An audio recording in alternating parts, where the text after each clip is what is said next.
Does your pup suffer from anxiety? They're not alone. It's estimated that 1 in 4 dogs actually have anxiety. So how can you help them? Let's bark about it.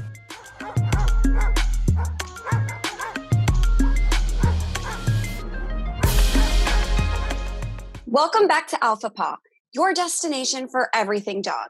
I'm Bernie Zilio, and I'm on a mission to answer every doggone question you have ever had about your fur babies.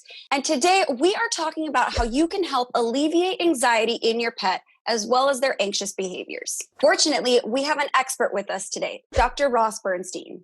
Dr. Ross is a seasoned veterinary professional and pet care expert.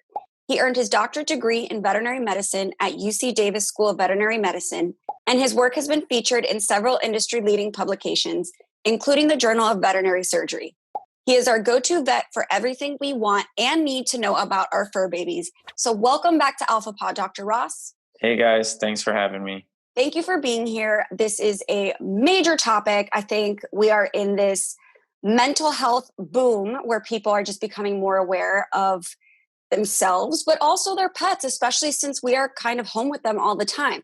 So I know that most of us know what anxiety kind of looks like in humans, but can you explain to me what anxiety kind of manifests itself like in our dogs?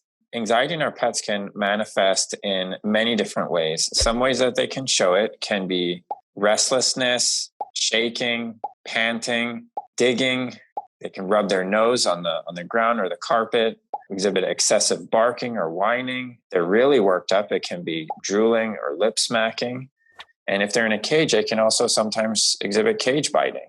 Interesting. So a lot of these behaviors, I think myself included, pet parents would look at and think, oh, my dog's misbehaving. I need to correct that. But what you're saying is a lot of these behaviors there might be an underlying problem. And P.S., this kind of goes for humans too. If you're acting out, there's probably a root issue. Anyway, back to dogs. So Dr. Ross, why do our dogs get anxious? I feel like they have pretty cushy lives. So I don't really know why they would get anxious, but I'm sure there are reasons. Some dogs certainly have cushy lives. And sometimes I think, oh, I'd love to be a dog in that family. But other dogs, sometimes their anxiety can be related to their past. If they were neglected or treated very poorly in their past, or their environment even currently, that can result in some anxiety or abnormal behaviors that they're doing. Some breeds are also known to sometimes be a bit more anxious than others, such as a Jack Russell Terrier. Some dogs really, really like structure, and if their environment changes a lot with loud noises or new people coming and going, or they're traveling to different places, some dogs, if they're experiencing all these new things all the time, that can result in anxiety as well. That's heartbreaking because you only think of the now and I'm spoiling my dog or whatever, but you have no idea if you've rescued your dog, where he or she came from and the experiences they've had. So especially because they can't vocalize any of that to us. So, Dr. Ross, how can we help our dogs if they're exhibiting these kinds of behaviors and we think they might be anxious? Some of it depends on what the anxiety is stemming from. Another cause of the anxiety that I didn't mention before is something called canine cognitive dysfunction, which in people, it's also similar to, as we get very older, something similar to like Alzheimer's disease, where in dogs, it can exhibit as anxiety-related behaviors. It's often sometimes it's a bit tricky for some owners to tease that apart from if dogs are blind or if they have another underlying medical condition and they're very restless at night or they're urinating in the house. Sometimes that can be confused with a cognitive dysfunction. And so that's why it's always important to have them evaluated by your veterinarian. But other things you can do is you can always provide them with a lot of tender, loving care. Sometimes you can provide more structure around their house and notice any triggers or activities or people or loud noises coming that can trigger these behaviors. If none of those training mechanisms or desensitization and counter conditioning If that stuff's not working, you can talk to your veterinarian about psychoactive drugs. And there are some medications that veterinarians can prescribe for anxiety related issues. There is a diet too that was recently put on the market. I don't know if it's recent, but it's made by Hills. It's called Hills BD or Brain Diet Oh, that wow. supports learning and memory in older dogs. That is fascinating. Dogs are so similar to humans in so many ways. And I think if we just understood that, we might understand them a little bit better. Um, but I live in California and it's 2020 and everybody's talking about giving CBD to their dogs. So aside from taking them to the vet if they experience or if we see them exhibiting problematic behaviors, what can we do at home? Like, is CBD something does it work? Is it problematic? Can you kind of shed some light on that?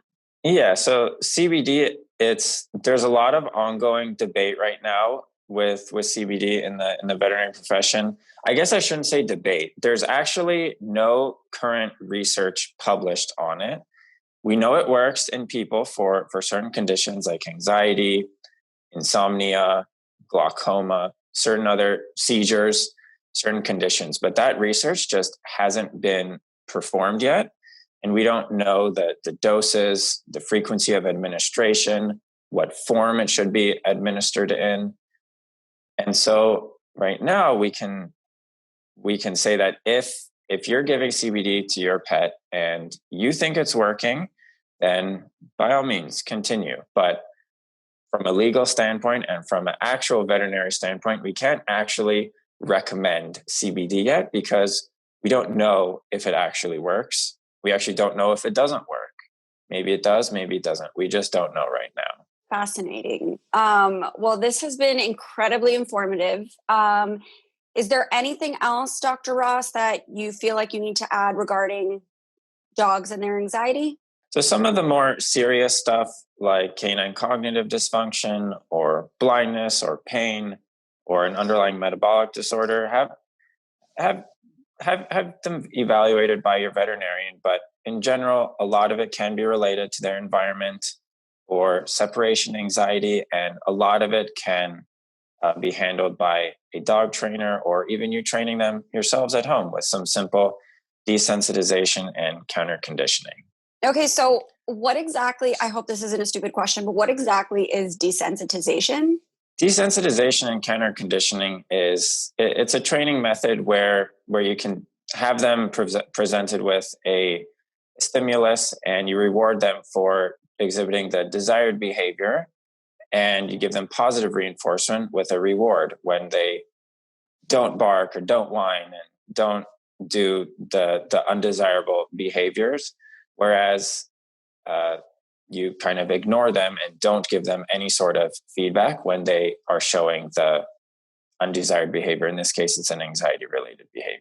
Wow. I, for one, have learned so much. And I think I pay a lot of attention to Pod's physical health. And I think a lot of pet parents do. But this has kind of just reminded me and all of us that mental health is extremely important in our pets too. They're just like us. So do you guys have more questions for Dr. Ross? Is your dog exhibiting anxious behaviors that maybe we didn't discuss in this video, but you'd like to see discussed in a future one? Drop them down in the comment section below. Again, I'm Bernie Zilio, and this is Alpha Paw. Be sure you subscribe so you don't miss a single doggone episode. We'll see you next time.